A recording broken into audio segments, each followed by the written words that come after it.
I watch a new film every other day. Follow along for recommendations and reviews. Today, I just finished watching the movie titled The House Manager that is showing on Omonioboli TV.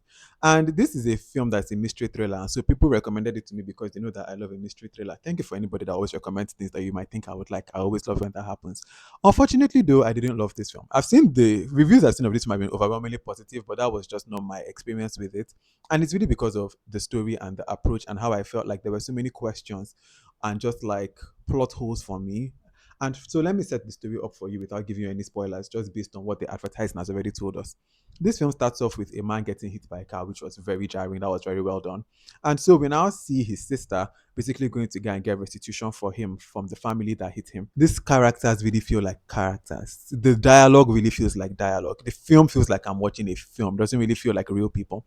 Even for example, there's a moment where she has to do like, an investigative board. She's about to go and infiltrate the people, right? Like, and she now has this board on the wall, like those investigation things that have like the threads that link and the pictures. If you look at that board, what is she really linking to? Like, there's nothing there that warrants this board. This is just kind of here because it's a visual cue of like mystery investigation type things of these types of these kinds of films. And so that's why the board is there, but it does not really need to be there. It's that kind of film where sometimes things are happening and you're like, it doesn't even feel like it's warranted. And we'll talk more about that in the spoiler section. Even the way that she gets the job, because she has to go and pose as a house manager to like, for this family, this is all in the marketing. And the way she enters into that house, like the way she infiltrates their lair, is so like, basically the old manager kind of has her car, and then the girl comes and like she like messes with the woman's tire, and then now later comes and like helps with the tire, like fixes it, and the woman is like, "Oh, I'm so grateful." They exchange numbers. That is all. Next thing we are hearing, okay, this girl has now gotten the job as a house manager. Like, she has been recommended by that woman that she fixed her tire. I was like, from where to where? Also, do you know what was not on that board, that investigation board? There was nothing called job opening. That would have been a good, like, a job listing to kind of show, okay, this is also a thread that can, like, but there was no job listing. The job just kind of comes out of nowhere. She gets the job, and then the investigation goes. And the investigation, we'll talk more about that one in the spoiler section. The film, from a story standpoint of just how the thing unfolds, I didn't love it. And for mystery thrillers, which is one of my favorite things in the world, I'm very critical of them, and I'm very like, you really have, the story has to be tight. It is the biggest thing with mystery thrillers, and this story to me wasn't tight enough, and I feel like it just didn't hit for me. I don't want to give any spoilers. You can check this movie out for yourself. But for those of us who have watched, if we're ready to come and talk about this film with spoilers, so we can just about it well, then spoilers ahead in three, two, one. Let us go. All right, now we're in the spoiler section. Please, if you're going to write a comment that has spoilers, just write spoiler alert before you write your comment so that we don't spoil it for people that have not yet watched it. All right, let's start this thing. Just to kind of expand on what I was saying about even how she gets into the house. When she's there, right, and they're like, oh, we've been looking for applicants all this time. We've not found anybody that's good enough. I was like, okay, did she mess with with the other applicants? Like, did she do something to twat them? Like, why do not find any other applicants? Also, why are they just conveniently now looking for a house manager? Because it didn't look like she actually messed with Mrs. Adebayo. Like, she didn't make her lose her job.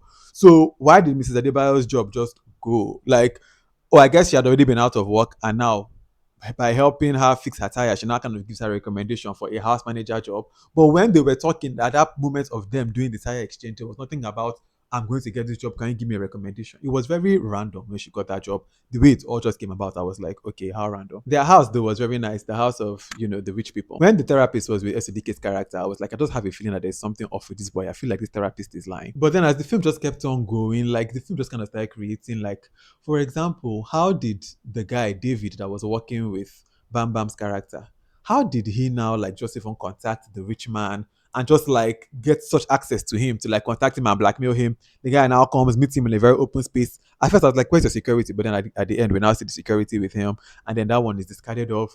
And I was like, okay, like the way it happened too, again, this kind of thing I'm talking about, that you would just kind of like cut to, and then there's a scene happening that's not kind of really been set up, because we know that that boy was kind of greedy, and we kind of got a sense that he didn't like that that girl wasn't going to blackmail the man. But the way that we just kind of cut, and he's now suddenly just in the restaurant or in that booth with that boy, and they're like blackmail. I was like, and that guy too, that was so like, I don't want to get into this, the David, because these people are dangerous. You're going to now just blackmail this man who had like this so brazenly. How? What kind of character pivot was that? Then let's talk about the father, because the father's bit was kind of like the worst part of this for me.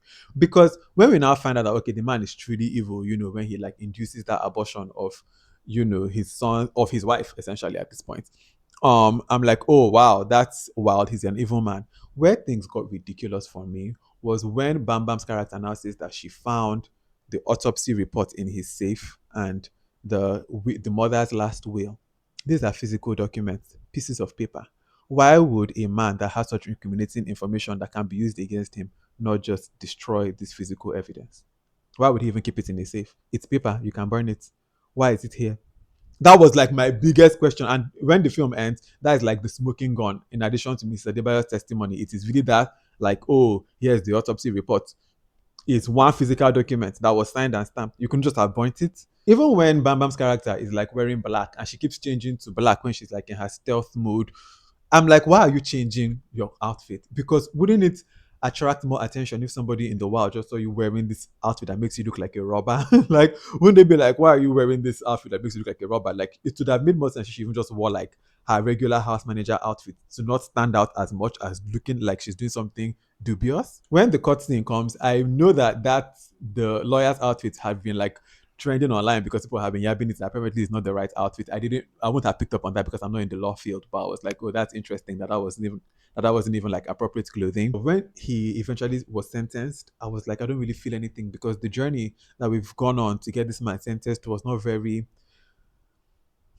It's not anything exciting for me. It's not anything that my brain can really even like respect or say, oh, they really did that, or like the investigation, or like something happened here. It was very I just didn't like it at all, to be very honest with you. I commend the quality of the picture. Like the film looks really good. I mean, Obeli's films tend to look good, but overall, the story is like my most important thing in the film. So when the story isn't good, it's very hard for me to connect with much in the film.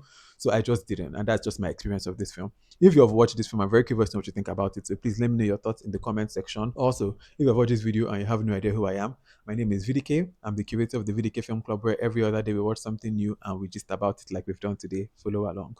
All right. Until the next film that I watch and the next video that I make, have a wonderful rest of your day. Bye.